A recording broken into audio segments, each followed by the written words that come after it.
नमस्ते, जय हिंद। मेरा नाम विपिन है और आप देख रहे हैं स्ट्राइट इंडिया डिकोडेड। इस वीडियो में हम आज बात करेंगे arms race in South Asia में। अगर आप चैनल पे नए हैं तो कृपया करके सब्सक्राइब और इस वीडियो को लाइक ज़रूर कर दीजिए। और अगर आपको मेरे ओपिनियंस और आपको अपने कुछ ओपिनियंस ऐड ऑन करने हैं तो कमेंट सेक्शन में भी आप उन्हें लिख सकते हैं। मैं उन्हें पढ़ के उन पर वीडियो बनाने की कोशिश करूँगा, प्लस उनको अपने नए वीडियोज़ में इंक्लूड भी करूँगा। सो जो आज का वीडियो रहने वाला है वो arms race in South Asia पे रहने वाला है। सो आप सभी के बेटर अंडरस्टैंडिंग के लिए मैं आपको बता दूं आर्म्स रेस होती क्या है, क्योंकि आपका क्वेश्चन होगा कि क्या आर्म्स रेस होती क्या है, ये रेस है क्या है। तो जो आर्म्स रेस होती है वो बेसिकली दो मुल्कों के बीच करी जा होती है, जहाँ पे दोनों मुल्क अपनी मिलिट्री आपके लीजिए कैपेसिटी और कैपेबिलिटी इंक्रीज करते रहते हैं, काउंटरिंग ईच अदर। जैसे फॉर एग्जांपल अगर इंडिया ने कोई नया मिलिट्री इक्विपमेंट खरीदा, जैसे S-400 इंडिया ने खरीदा था, तो पाकिस्तान ने उसके एवज में अपना J-10C खरीदा, फाइटर जेट खरीदा, और भी कई इक्विपमेंट्स पाकिस्तान ने खरीदे होंगे उसको काउंटर करने के लिए।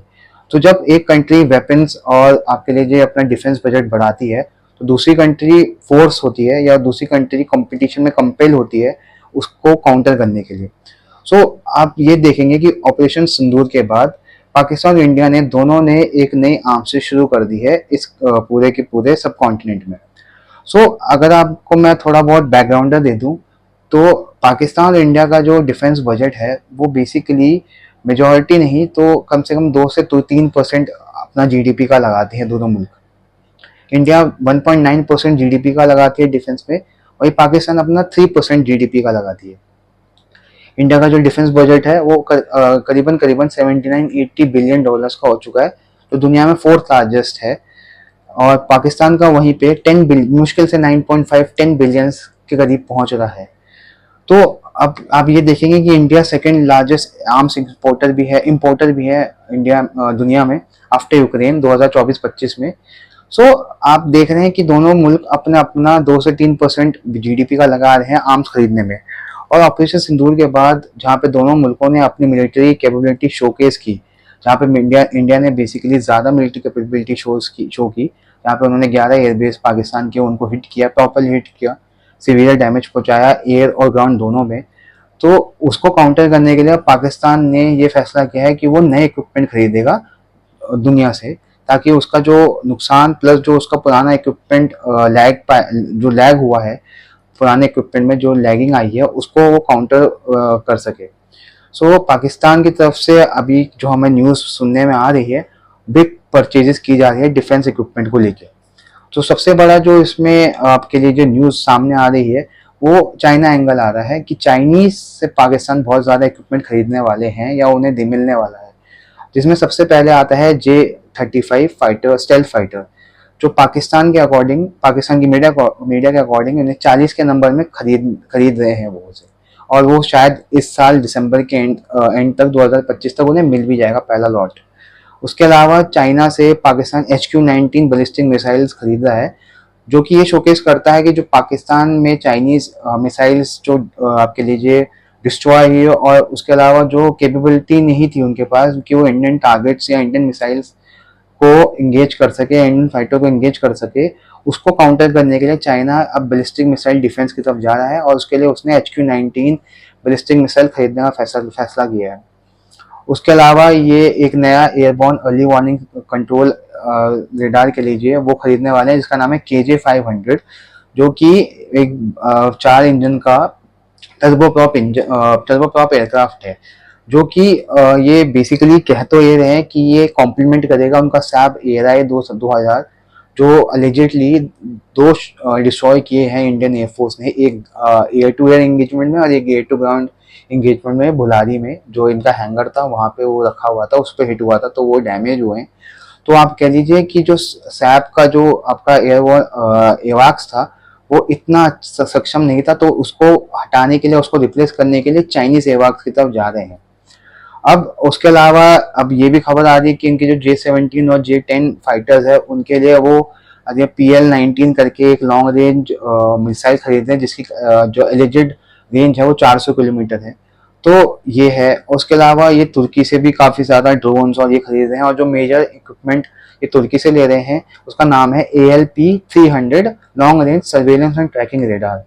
अब ये जो रेडार है ये basically ballistic missiles, anti radiation missiles हो गए और इवन स्टेल्थ फाइटर जो ये कह लीजिए क्लेम कर रही है तुर्की की कंपनी एलिसान जो इसको बनाती है, वो क्लेम करती है कि स्टेल्थ फाइटर्स को भी डिटेक्ट कर लेगा और ये 30 मिनट के अंदर अंदर डिप्लॉय हो जाता है। सो ये है। उसके अलावा ये नए ड्रोन्स खरीद रहे हैं, चाइना और तुर्की दोनों से रिफिल कर रहे हैं जो उनकी स्टॉक्स खत्म हुई थी। करीबन 500 से आई गेस 600 ड्रोन्स इंडियन जो डिफेंस एयर डिफेंस है उसने इनके गिराए थे, तो उनको रिफिल करने के लिए ड्रोन्स की भी भारी मात्रा में चीज़ें ड्रोन्स खरीद रहे हैं, जिनमें सबसे ऊपर आता है 30 नए इन्होंने विंग लॉन्ग जो यूएवीज है चाइना से वो खरीदने का फैसला कर लिया है। अब हम चलते हैं, ये तो मेजर जो आप कह लीजिए मेजर इक्विपमेंट बाय कर रहा है पाकिस्तान, चाइना और दुनिया से, तुर्की से, इन सब से। अब हम आते हैं भारत की तरफ कि भारत क्या कर रहा है इस ऑपरेशन सिंदूर के बाद अपनी इस आर्म्स रेस को सस्टेन करने के लिए। तो सबसे बड़ा जो क्वेश्चन भारत में आ रहा है या राइज हो रहा है वो है स्टेल्थ फाइटर जेट्स F-35 या सुखोई 57 में चॉइस। सो दोनों यूएस और रशिया से एक पॉजिटिव सिग्नल आ रहा है, दोनों कंट्रीज विलिंग है कि भारत को अपना 5th जनरेशन फाइटर प्रेजेंट और उनको दें, प्रोक्योर करे भारत।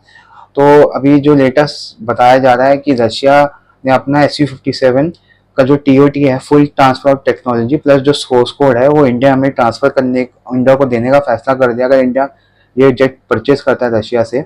और तो और रशिया ने ये भी कहा है कि अगर आपको फास्ट बाइंग करनी है, फास्ट प्रिक्योरमेंट करनी है, तो हम आपको 20 से 30 सुखोई 57 फ्लाईओवर कंडीशंस में आपको दे देंगे। बाकी आपकी जो मैन्युफैक्चरिंग होगी वो आप इंडिया में कर लेना, हिल के जो नासिक फैक्ट्री है वहाँ पे।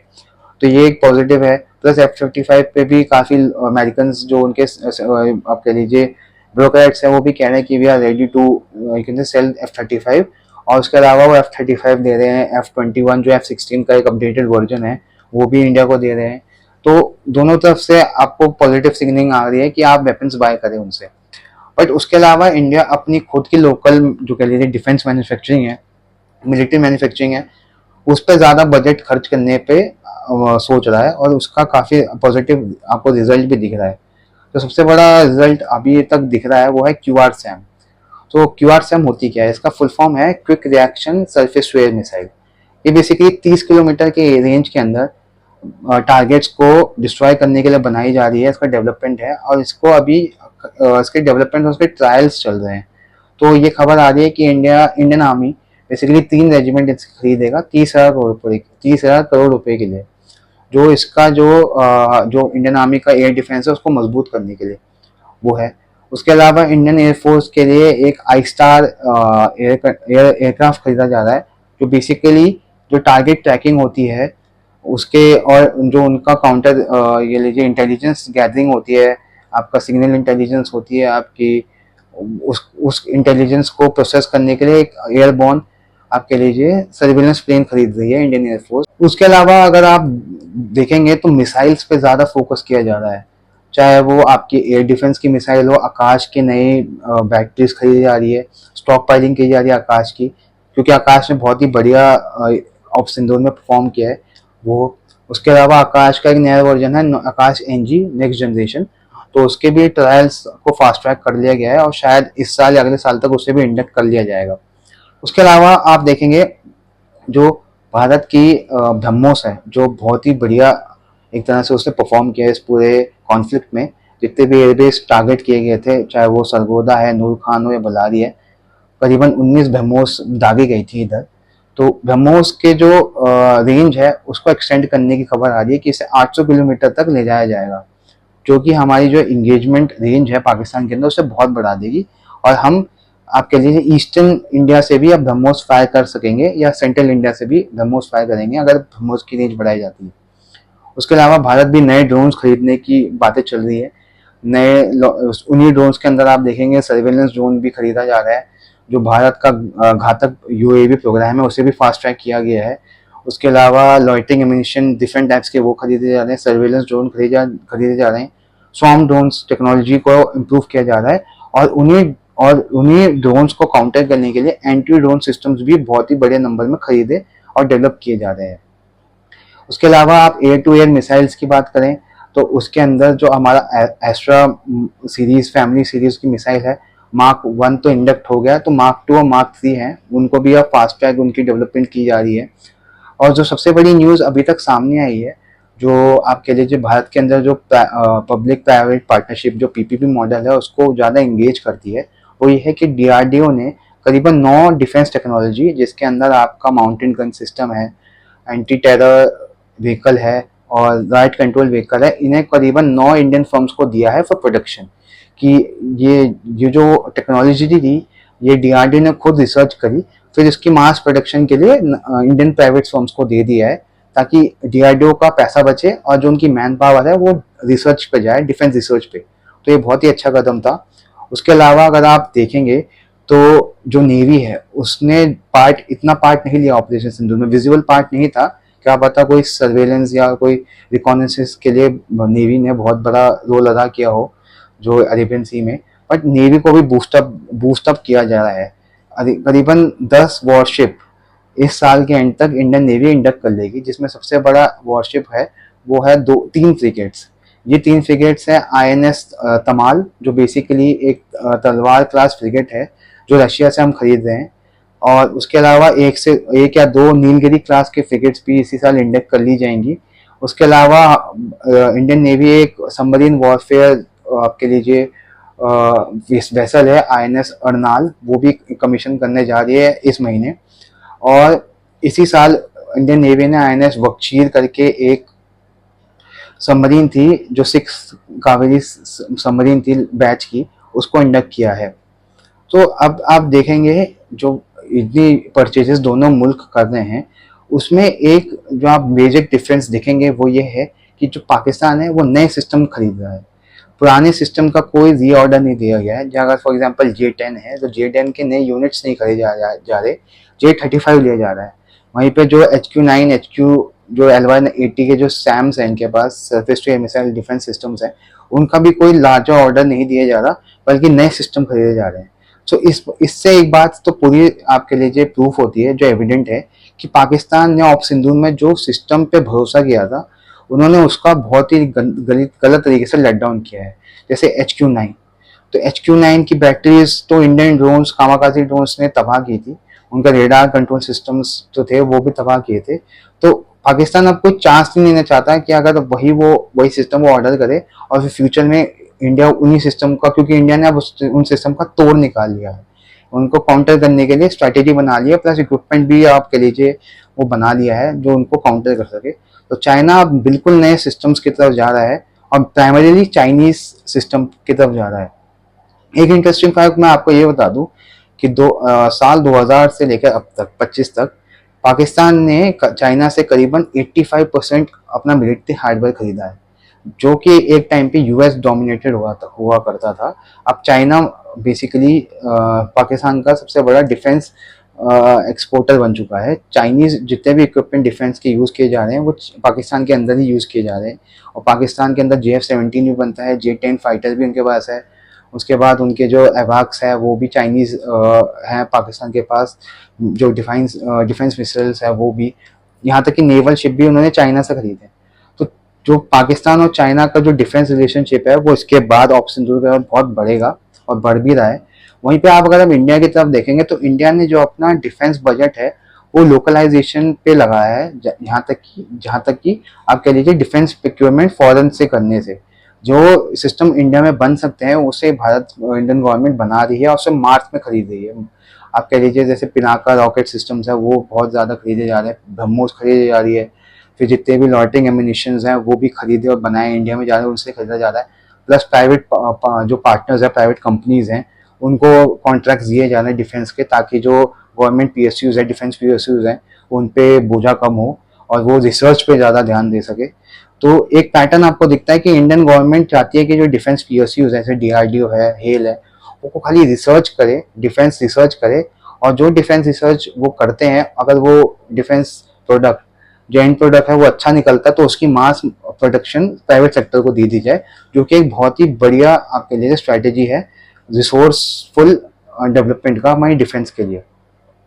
और इसके अलावा आप देखेंगे जो दुनिया भर के जितने भी मिलिट्री इंडस्ट्रियल कॉम्प्लेक्स है, चाहे वो लॉकहीड मार्टिन हो गई, डसॉ हो गई, और जितनी भी बड़ी बड़ी डिफेंस कंपनीज हैं अब्रॉड की, अब उनको मौका मिल गया है कि वो दोनों मुल्कों को अपने डिफेंस प्रोडक्ट्स बेच सके। सो इससे ये आप कह लीजिए जो एंड में जो कंक्लूजन निकलता है वो ये है कि पाकिस्तान ऑफ सिंदूर के बाद जो अपने एग्जिस्टिंग सिस्टम से उन पे इतना रिलाई नहीं कर रहा है, इसलिए उसने नए सिस्टम खरीदने के लिए अपना बजट बढ़ाया है और नए सिस्टम को खरीदने जा रहा है, उसको मिलने वाले हैं। वहीं जो इंडिया है उसका अपने जो आप कह लीजिए कॉन्फिडेंस है अपने डिफेंस इक्विपमेंट को लेके, जैसे ब्रह्मोस हो गई, जो लॉर्टिंग एमिनिशंस हैं, अब इंडिया उनके मास ऑर्डर्स दे रहा है, उनके नेक्स्ट उनके आप कह लीजिए न्यू यूनिट्स खरीद रहा है या उन्हें अप्रूव इम्प्रूव कर रहा है, ताकि वो उन्हें आगे चल के फ्यूचर में यूज कर सके। और उसके साथ साथ जो कैपिटल आप कह लीजिए कैपिटल परचेजेस हैं, जैसे जेट फाइटर्स हो गए और ये सब हो गए, उन पे भी अब भारत ने धीरे धीरे अपना पकड़ बनानी शुरू कर दी है। तेजस के जितने भी तेजस मार्क 1A है, तेजस मार्क 2 है, एम का है, इन पे आपको काफी सारा दिख रहा है कि काम होते हुए, उसको फास्ट ट्रैक किया जा रहा है। जो कावेरी इंजन है उसको भी फास्ट ट्रैक किया जा रहा है। तो इंडिया अपनी जो आप कह लीजिए सेल्फ सफिशिएंट डिफेंस मैन्युफैक्चरिंग है, क्योंकि आप जब भी कोई जंग लड़ते हैं तो आप ही लड़ते हैं, कोई और आपकी मदद नहीं करता, कोई आपके बिहाफ पे जंग नहीं लड़ता। तो इंडिया ने ऑफ सिंदूर में ये सीखा है कि अगर हम अपनी खुद की इंडिजिनियस मैन्युफैक्चरिंग डिफेंस मैन्युफैक्चरिंग बनाएंगे तो वो हमें ही जंग में फायदा करेगी। बल्कि और इससे ये भी आप कह लीजिए ये भी आपको पता चलता है कि दोनों इकोनॉमीज का साइज कितना है।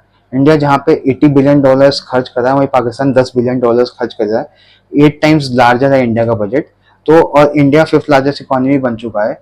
तो उसके हिसाब से अगर जितनी बड़ी आपकी इकोनॉमी होगी उतना ही आप डिफेंस पे उसको डिफेंस एक्सपेंडिचर बढ़ा के डाल सकेंगे अपनी आर्म फोर्सेस के लिए। सो ये था मेरा एनालिसिस इस वीडियो के लिए। आप कृपया करके इस वीडियो को लाइक और सब्सक्राइब करें और अपने दोस्तों और फैमिली मेम्बर्स के बीच में पहुंचाएं, ताकि उनके स्ट्रेटेजिक एजुकेशन हो सके, उन्हें स्ट्रेटेजिक अफेयर्स के बारे में पता चल सके। तब तक मिलते हैं नेक्स्ट वीडियो में। तब तक के लिए like, subscribe and comment and take care and good night. जय हिंद, जय मातरम।